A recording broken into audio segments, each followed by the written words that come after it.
The Corning Painted Post Area School District has released its 2024-2025 budget proposal. People will now have a chance to vote on a budget that calls for a higher tax rate to avoid cuts to jobs and programs.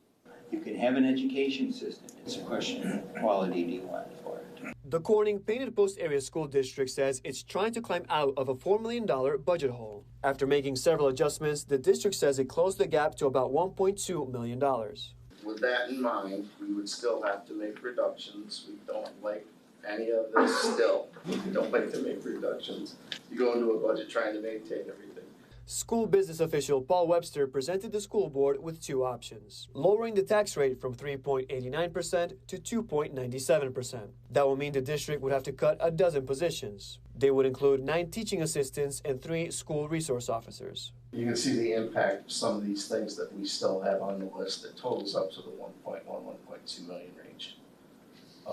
And the safety and the security and some pretty important things here. The district has about 900 faculty members and staff serving more than 4,400 students. If approved, the cuts would also impact several programs. They include elementary field trips, game supervision, and Hawk Day speakers and authors. The second option is raising the tax rate to 4.97%. If voters approve the increase, the district says that would mean no cuts at all. It maintains our program, our people, our services, our safety and security, our academic support, all of these things up here. The school board recommended voters should be given a chance to approve a higher tax rate to preserve the quality of the district's education.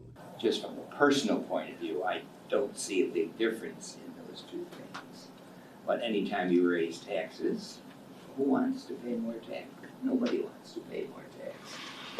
But it simply costs more every year just to do the same thing. Even if we kept everything the same, it still costs money. That's just the way systems are.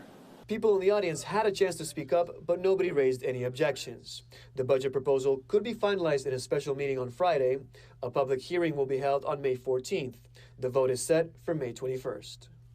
To watch the full budget presentation and for more information on how to vote, we posted it all on our website. That's mytwintiers.com.